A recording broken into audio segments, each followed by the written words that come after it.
Student आज lecture number 4 हम लोग कर रहे हैं और लास्ट क्लास में हमने वर्क के ऊपर कुछ न्यूमेरिकल्स को देखा था, राइट। आज की क्लास में स्टूडेंट्स हम लोग देखते हैं, अगर आपको ग्राफ दिया हो, अगर आपको एक ग्राफ दिया हो किसके बीच में स्टूडेंट्स, आपको graph of force, right, force और डिस्प्लेसमेंट के बीच में आपको ग्राफ दिया हो, राइट। आपने देखा कि जो है फोर्स अभी वेरिएबल हो सकता है इस केस में, राइट, फोर्स चेंज हो रहा है, अलग अलग डिस्प्लेसमेंट पे फोर्स जो लग रहा है बॉडी के ऊपर वो अलग अलग है, राइट। तो वेरिएबल फोर्स है, ऐसे केस में आप लोग किस तरीके से इस फोर्स डिस्प्लेसमेंट ग्राफ की मदद से आप वर्क डन निकालेंगे। तो स्टूडेंट आपको कैसा भी ग्राफ है, फॉर एग्जांपल हमने मान लिया कि आपको इस तरीके से ग्राफ आता है, राइट, ये ग्राफ आया आपको प्लॉट करने पर, और ये जो है करस्पॉन्डिंग यहां पर डिस्प्लेसमेंट S1 है, S1 के करस्पॉन्डिंग जो फोर्स लग रहा है वो F1 है, और यहां पर डिस्प्लेसमेंट S2 के करस्पॉन्डिंग जो फोर्स है, आपका ये जो फोर्स है स्टूडेंट ये F2 है, राइट। तो आप देख रहे हैं यहां पर डिस्प्लेसमेंट के साथ साथ फोर्स चेंज हो रहा है, फोर्स कांस्टेंट नहीं है, राइट। यहां पर फोर्स क्या है स्टूडेंट्स, वेरिएबल है। तो आप क्या करोगे, आपको याद होगा जब हम लोग वेलोसिटी टाइम ग्राफ कर रहे थे और हमें इस ग्राफ के नीचे की जो एरिया है, ये एरिया निकालने पर स्टूडेंट क्या मिलता था, हमें डिस्प्लेसमेंट मिलता था, राइट। तो डिस्प्लेसमेंट जो है वो क्या, वेलोसिटी इनटू टाइम। तो आपको इस ग्राफ का वेलोसिटी टाइम ग्राफ का, राइट, जो एरिया निकालते थे उससे आपको डिस्प्लेसमेंट मिलता था। और बात करें डिस्प्लेसमेंट, एक तरीके से आप ऐसा लिख सकते हो ना, वेलोसिटी इनटू टाइम। इसी तरीके से स्टूडेंट यहां पर देखिए वाई एक्सिस पे फोर्स है और एक्स एक्सिस पे आपका डिस्प्लेसमेंट है। तो फोर्स इनटू डिस्प्लेसमेंट क्या होता है, वर्क डन। तो आपको वर्क डन निकालना है स्टूडेंट, तो आपको क्या करना होगा, ये जो ग्राफ बना है आपका, इसके नीचे की जो एरिया है विद डिस्प्लेसमेंट एक्सिस, डिस्प्लेसमेंट वाली एक्सिस के साथ ये जो एरिया है, राइट, ये आप एरिया को कैलकुलेट कर लेंगे। ये आपको जो एरिया यहां की है ए, यही जो है ये वर्क डन होगा। वर्क डन आपका कितना होगा, area under the curve, right. चलिए, तो स्टूडेंट यहां पर हम लोग नोट कर लेते हैं, आप लिखें to find work done from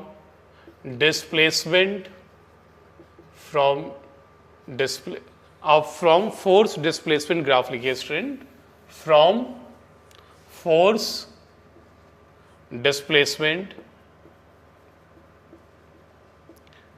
displacement graph, आप ब्रैकेट में लिख लें FS ग्राफ,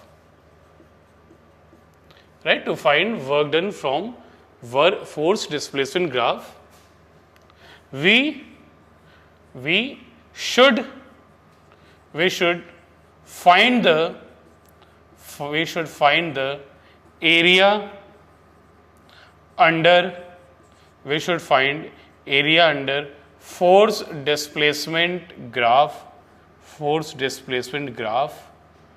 with कौन से एक्सिस के साथ एरिया, ये वाली, right, displacement axis with displacement axis, right.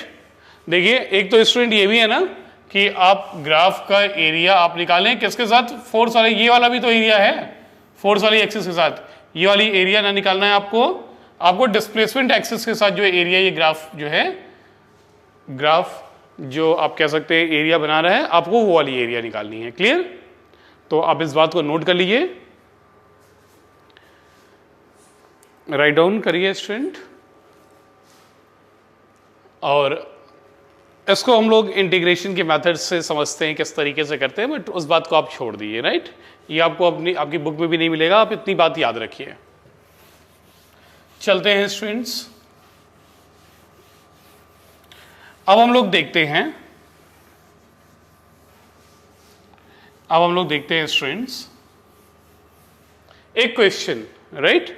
और वो क्वेश्चन ऐसा है, तो देखिए स्टूडेंट, यहां पर आपको फोर्स डिस्प्लेसमेंट के बीच में एक ग्राफ बना हुआ है, और वो ग्राफ है कैसा, आपको वो ग्राफ इस तरीके से है, राइट। ये आपको ऐसा आपके पास ग्राफ है, राइट। इस तरीके का ग्राफ है। ये वैल्यूज स्टूडेंट जो हैं आपको दी हुई हैं। यहां पर आप ये फोर्स को, मैग्नीट्यूड को 10 न्यूटन ले लीजिए, यहां पर आप ले लीजिए 50 न्यूटन। ये आपका डिस्प्लेसमेंट जो है ये है 2 मीटर, ये है आपका 3 मीटर और ये है 4 मीटर, राइट। आपका डिस्प्लेसमेंट मीटर में दिया हुआ है स्टूडेंट, और आपको फोर्स न्यूटन में दिया हुआ है, राइट। तो आप क्वेश्चन लिखिए, अ वेरिएबल फोर्स, आप क्वेश्चन नोट करिए, a variable force acts on a body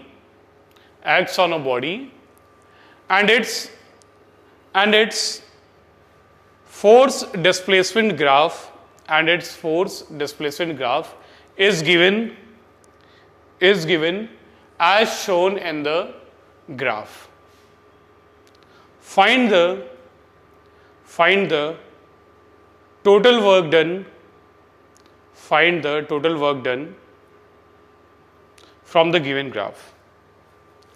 तो स्टूडेंट आपको ये ग्राफ है, आपको वर्क निकालना है। तो फोर्स डिस्प्लेसमेंट ग्राफ से आप वर्क कैसे निकालोगे, आप ये पूरी एरिया निकाल लो, राइट। तो यहां पर देखिए, ये देखिए स्टूडेंट, आप देखें तो यहां पे नाम दे दें ए बी पॉइंट्स को, C D E F G, right, और ये ओ। तो ये जो वर्क होगा स्टूडेंट, ये टोटल एरिया होगा, total area under force displacement graph, right. और ये क्या होगा, एरिया किसका, ये वाली एरिया ए ओ बी जी, आप लिख सकते हैं ए बी ओ जी, ये रेक्टेंगल की एरिया, और प्लस आपको, आप एक ट्राइंगल यहां पर देख रहे हैं, प्लस एरिया ऑफ ट्राइंगल आप लिख सकते हैं बी सी, और इसको नाम दे दीजिए क्यू। तो बी सी क्यू, और प्लस फिर उसके बाद देखिए ये एक रेक्टेंगल बन रहा है स्टूडेंट, क्या है, प्लस एरिया ऑफ रेक्टेंगल, कौन सा, क्यू डी ई जी, राइट। तो आप एरिया निकाल लें। अब ये वाली एरिया को आप A1 ले लें, ये जो ट्राइंगल है, ये वाली एरिया, ट्राइंगल की एरिया को A2, और ये वाली एरिया जो है A3। तो A1 जो है स्टूडेंट, वो क्या होगा, रेक्टेंगल है आपका, राइट। तो इसकी एरिया क्या होगी, लेंथ इंटू ब्रेथ, मतलब 50, राइट, और इंटू 2 प्लस, अब ट्राइंगल पे आइए, इस पे A2 की क्या होगा, हाफ, बेस इंटू हाइट होता है ट्राइंगल का फॉर्मूला। तो इसका बेस कितना है स्टूडेंट, 1, और इसकी हाइट कितनी है, 40, और प्लस इस रेक्टेंगल का कितना होगा स्टूडेंट, आपका 4 - 2 इंटू 10, तो कितना हो जाएगा, 2 इंटू 10, राइट, 10 और 2, तो ये आपका हो गया। अब आप निकाल लें यहां से 100 और प्लस 20 और प्लस 20, तो ये कितना हो जाएगा, 140, राइट। एरिया जो है टोटल एरिया कितना, और टोटल एरिया कितना होगा, वर्क डन के बराबर 140 जूल, राइट। एक बार फिर से देख लें स्टूडेंट, आपका ये रेक्टेंगल है, तो A1 की एरिया कितनी होगी, 50 इंटू 2, राइट, और ये आपका ट्राइंगल है A2, तो इसकी एरिया कितनी होगी, हाफ, बेस इसका इतना है स्टूडेंट 3 - 2 1, और हाइट कितनी है 50 - 10 40, और प्लस रेक्टेंगल की एरिया कितनी होगी, ये आपका है 10 और इंटू 2, तो आपका ये यहां से जो है 20 20 और 100 140 जूल आपका वर्क डन आएगा, राइट। चलिए, तो आप इस क्वेश्चन को नोट कर लें, इसका सॉल्यूशन को नोट करिए। मैं एक्सपेक्ट करता हूं आपका आंसर यही आया होगा स्टूडेंट, बिना देखें, राइट। चलिए, तो अब आगे चलते हैं हम लोग और नेक्स्ट देखते हैं हम लोग अगला क्वेश्चन। अगला क्वेश्चन स्टूडेंट, ये ग्राफ आपको प्लॉट करना है, राइट, और यहां से आपको वर्क डन निकालना होगा। तो आइए देखते हैं हम लोग ग्राफ कहता क्या है। क्वेश्चन लिखे, a person pushes a trunk on railway platform which has a rough surface. He applies a force of 100 Newton over a distance of 10 meter. Thereafter, he gets tired and his applied force reduces linearly to 50 Newton. 50 Newton. The total distance by which the trunk has moved is 20 meter. Plot the force applied by the person with displacement and find the work done by the person. अब इसमें student आप आगे लिख लें, एक line छोड़ के इस क्वेश्चन को कंटिन्यू करें। If the frictional force between the surfaces is 50 Newton, calculate the work done by the friction.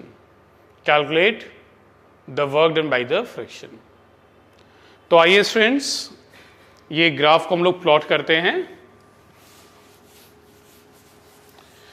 देखिए यहां पर जो है कहता है कि फोर्स एक बंदा लगा रहा है एक ऑब्जेक्ट को पुश करने में, और थोड़ी दूर तक वो पुश किया, फिर उसके बाद थक गया। ऑब्वियस सी बात है, थोड़ा दूर पुश करेगा थक जाएगा। अब थक जाएगा तो वो फोर्स क्या लगाएगा, थोड़ा कम लगा पाएगा, उसका फोर्स लीनियरली डिक्रीज होने लगा स्टूडेंट, राइट।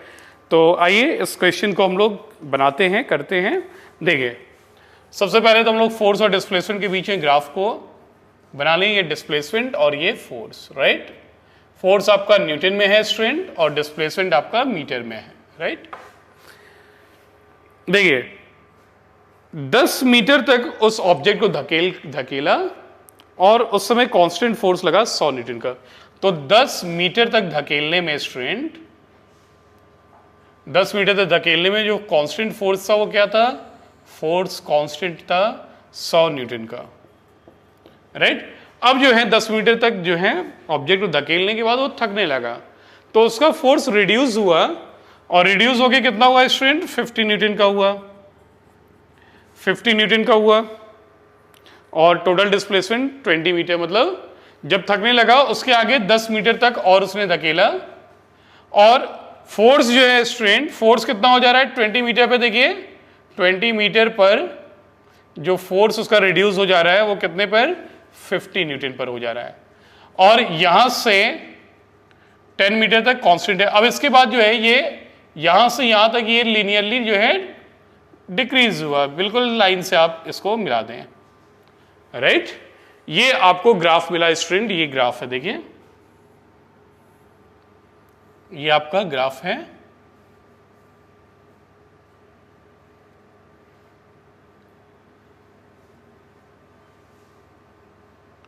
राइट। ये आपको ग्राफ मिला। अब आपसे कहता है कि आप पर्सन जो है उसके द्वारा किया गया वर्क निकालिए, राइट। और दूसरी बात ये कहता है स्टूडेंट कि फ्रिक्शन का फोर्स 50 न्यूटन का एक्ट कर रहा था, जो ऑब्जेक्ट था जिसको वो घिस करके या घसीट करके या स्लाइड करके ले जा रहा था, तो उस ऑब्जेक्ट और जो आपका प्लेटफॉर्म था उसके बीच का जो सरफेस दोनों के हैं उसके बीच में फ्रिक्शन 50 न्यूटन का था। तो फ्रिक्शन का फोर्स जो है जितनी दूर तक खींचा है उतनी दूर तक 50 न्यूटन का फोर्स लगेगा। तो आपका और फ्रिक्शन कैसा होता है, फ्रिक्शन का फोर्स ऑपोजिट डायरेक्शन में है। अगर ये पर्सन का फोर्स पॉजिटिव लिया है आपने तो फ्रिक्शन वाला नेगेटिव एक्सिस में जाएगा, तो नेगेटिव में कितना 50, और कितनी दूरी तक, जहां तक आपने जो है पूरा उसे धकेला है वहां तक फ्रिक्शन तो कॉन्स्टेंटली इतना रहा है स्टूडेंट, राइट। तो आपसे कहता है कि आदमी के द्वारा किया गया वर्क निकालिए और फ्रिक्शन के द्वारा किया गया आप वर्क निकालिए। तो पर्सन का वर्क कितना होगा, देखिए आपको ये पूरी एरिया निकाल लेनी होगी ना, ये वाली फोर्स और डिस्प्लेसमेंट के बीच की जो ग्राफ आपने बनाया वो पूरी एरिया आप निकाल लीजिए, राइट।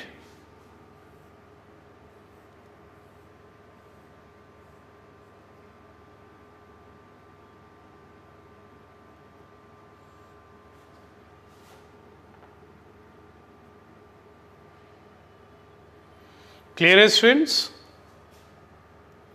ये चीज। अब ये वाला जो एरिया है आप इसको निकालिए, इसको A1 कह लीजिए एरिया को। तो A1 कितना होगा स्टूडेंट, आपका एरिया A1 आपका, यहां पर देखिए ये एक रेक्टेंगल है, ये रेक्टेंगल है, राइट, ये आपका ट्राइंगल है और ये आपका फिर से रेक्टेंगल है। तो एक तो आपका ये वाला एरिया हो गया, ये इसको आप A1 कह लीजिए अगर ऐसे आप लिखना चाहें तो, या आप इसको नाम दे दीजिए AB C, ये पॉइंट D, ये E, ये O, राइट। तो टोटल एरिया जो होगा that will be equal to work done.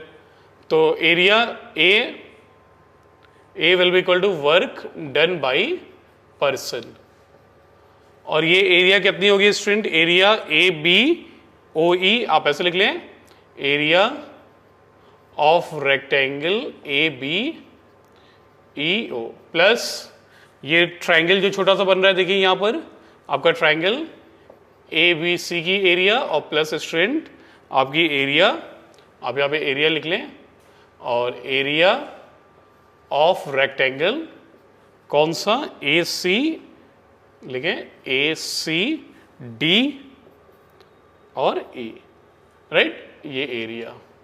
तो स्टूडेंट यहां पर आप देखें ये वाली एरिया कितनी होगी रेक्टेंगल की, 100 इंटू 10, तो 100 इंटू 10 और प्लस ये ट्राइंगल ऊपर वाली ABC क्या होगी बोलिए, ABC नहीं स्टूडेंट इसका नाम है, आप इसको जो है EF लिख लीजिए, चलिए तो ये BCF ट्राइंगल होगा ना,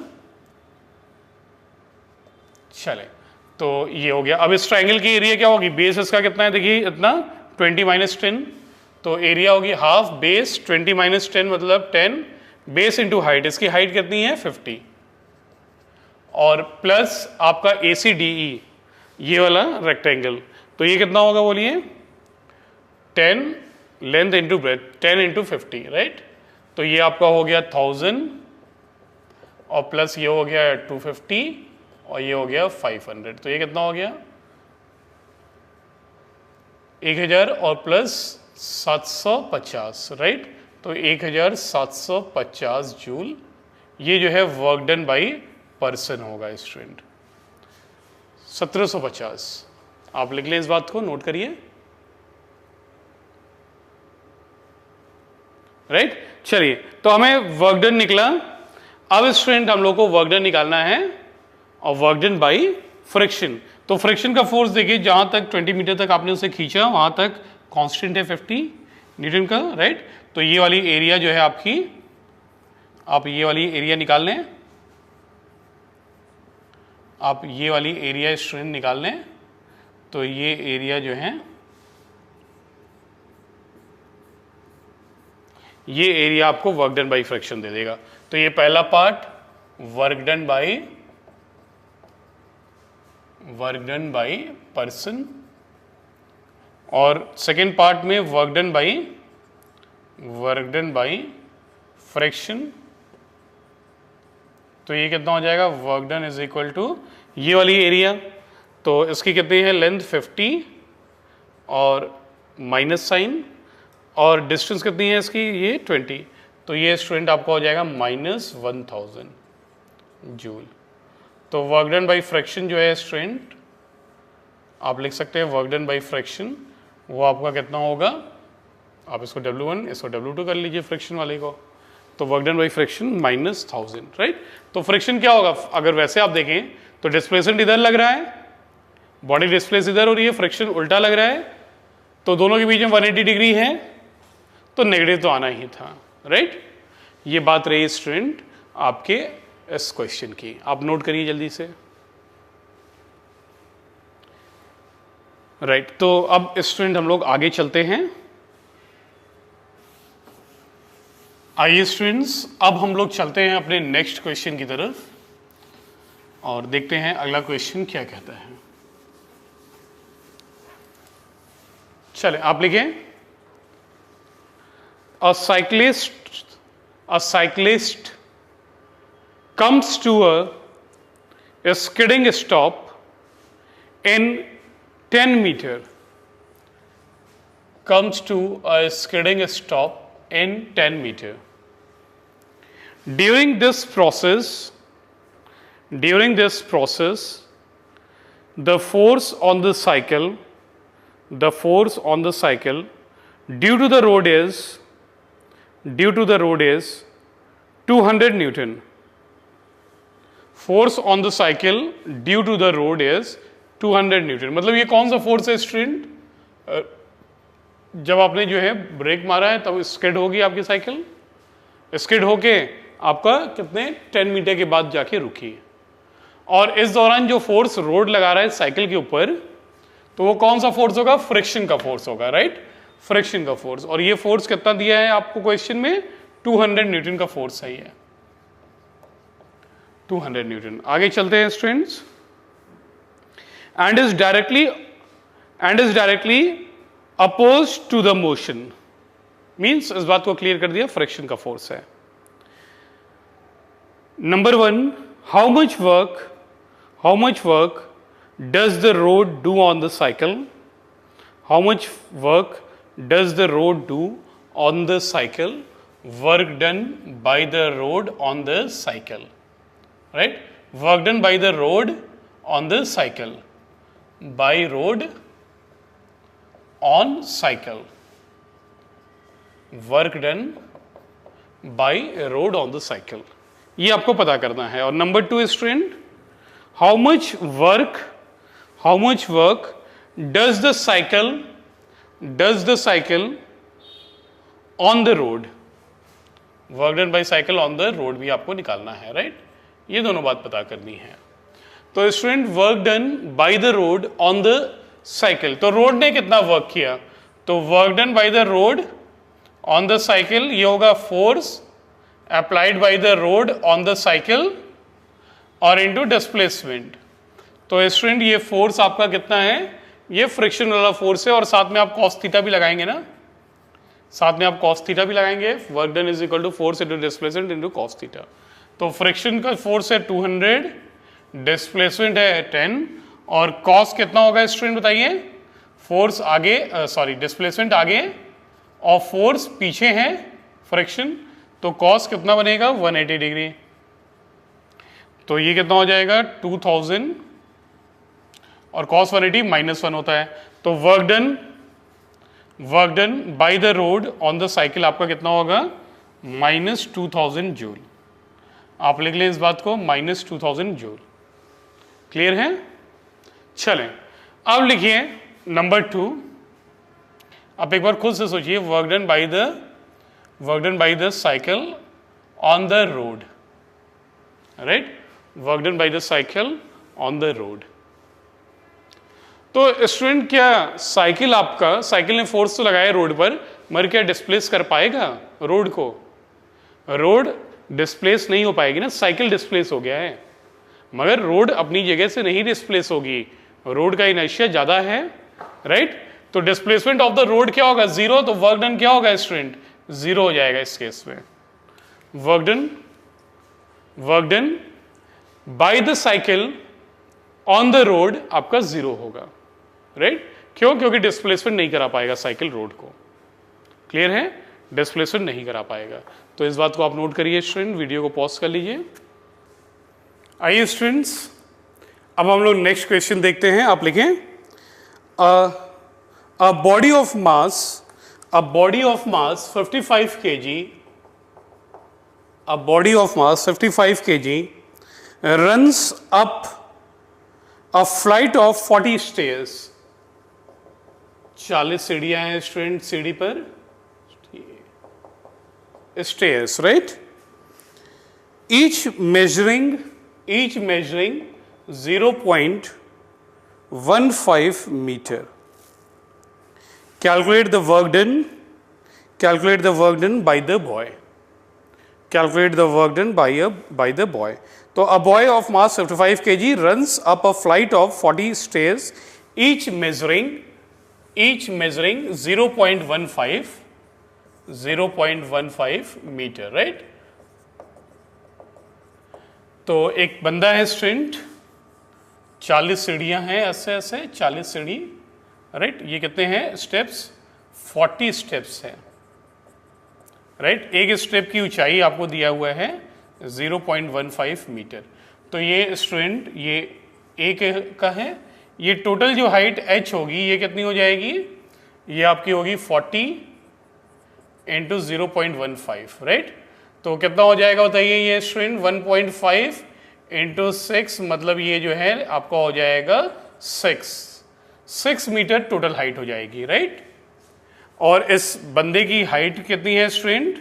सॉरी, मास कितना है? इस बंदे के मास जो है वो 55 केजी है। तो स्टूडेंट अगर हम लोग लिए work done is equal to क्या होगा? Force into displacement into cos theta, right?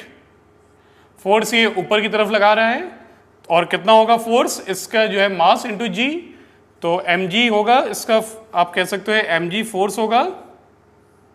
और डिस्प्लेसमेंट जो है स्टूडेंट वो कितना आप लिखोगे? डिस्प्लेसमेंट कैपिटल H जो इसका है कॉस थीटा कितना होगा स्टूडेंट? ऊपर जा रहा है, ऊपर डिस्प्लेस हो रहा है 0 डिग्री, तो मास है 55 इंटू 10 इंटू हाइट जो है टोटल 6 और कॉस 0 1 हो जाएगा। तो ये कितना हो गया बताइए? 550 इंटू 6। तो आपका जो है वर्क डन जो होगा स्टूडेंट ये हो जाएगा 0, 6 5 जा 30, 6 5 जा 30, 33, राइट? 3300 जूल। आपका आंसर कितना आएगा स्टूडेंट? 3300 जूल। क्लियर है? चलिए, तो ये तो स्टूडेंट आज की क्लास की बात रही, 3300 जूल जिसका आंसर है लास्ट। ये आज की क्लास में हमने न्यूमेरिकल्स को डिस्कस किया। अब नेक्स्ट क्लास में स्टूडेंट हम लोग एनर्जी को पढ़ेंगे, राइट? हमारा वर्क का जितना भी काम था वो पूरा कंप्लीट हो गया। अब हमें आगे चलना है, एनर्जी को पढ़ना है, फिर उसके बाद हम लोग पावर को पढ़ेंगे student. So thank you so much student for